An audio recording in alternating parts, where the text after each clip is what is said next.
Hello guys, welcome back to my channel. আমি আজকে একটা নতুন ভিডিও নিয়ে চলে এসেছি। লাস্ট পর্যন্ত দেখতে থাকো, আশা করি ভালোই লাগবে। সকাল ঘুম থেকে উঠে দেখি বৌদি উঠোনটা পুরো ঝাড়ু দিয়ে দিয়েছে। তারপর আকাশটার দিকে তাকিয়ে দেখলাম আকাশটা খুবই সুন্দর লাগছে আজকে।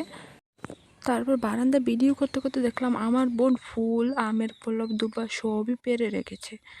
কিন্তু দুব্বো আর আমের পল্লবটা একটু ধোয়া ছিল না, এমনি কোনো রকমে এমনি পেরে এনে রেখে দিয়েছে আমার বোন। তারপর কলপাড়ে এসে আমি এক গামলা জল ভরালাম। কেন বলো তো? কারণ আমি অনেকগুলো বাসন ধুয়েছিলাম, সেটা তো দেখানো সম্ভব হলো না, তার জন্য আমি তোমাদেরকে বলেই দিলাম।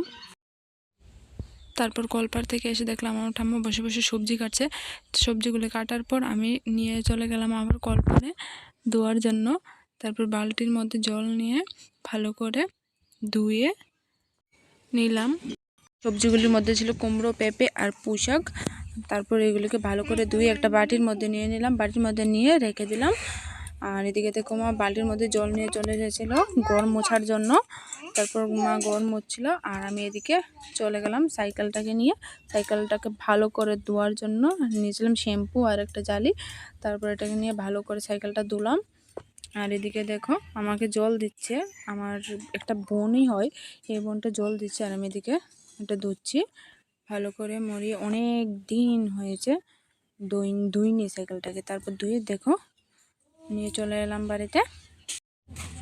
তারপর বাড়িতে এসে বসে পড়লাম আবার পুজোর যে জিনিসপত্রগুলো আছে সেগুলো ধোয়ার জন্য। আর এদিকে দেখো এই থালাটা মা বের করেছিল। আমাদের যে আজকের নিয়ম যে পায়েস রান্না করে ঠাকুরের কাছে দিতে হয়, তার জন্য এই থালাটা মা বের করেছিল। এই থালাটাকে ভালো করে মেজে রেখে দিলাম, কারণ এটাকে পরে ধোবো আর কি। আবার তোমরা ভেবে নিও না যে আমি এটাকে ধোবো না। আর এই ছোট ছোট থালাগুলো ছিল আমরা যে প্রত্যেকদিন পুজো দিই তার এই ঠাকুরের থালা। আমার মতো ছোট ছোট থালা কার ভালো লাগে? বলতে থালা না, সব জিনিসই ছোট ছোট কার ভালো লাগে? যদি ভালো লাগে তাকে কমেন্ট সেকশনে একটা কমেন্ট করে দিও। আর যে শঙ্খটা দেখো, শঙ্খ যে একটা শঙ্খটা মাজা খুবই মুশকিল ছিল, খুব খুব খুব মুশকিল ছিল, কারণ আমার হাত ছিল এই বড়, শঙ্খ ছিল এই পুচ্ছি একটা শঙ্খ। তারপর এগুলোকে মেজে এনে রেখে দিলাম। আর এখানে আমার এই ছোটো মোটো মিনি ব্লগটা শেষ করছি। যদি ভালো লাগে তাকে সাবস্ক্রাইব করে দিও আর আমাকে অনেক ভালোবাসা দিও। বাই।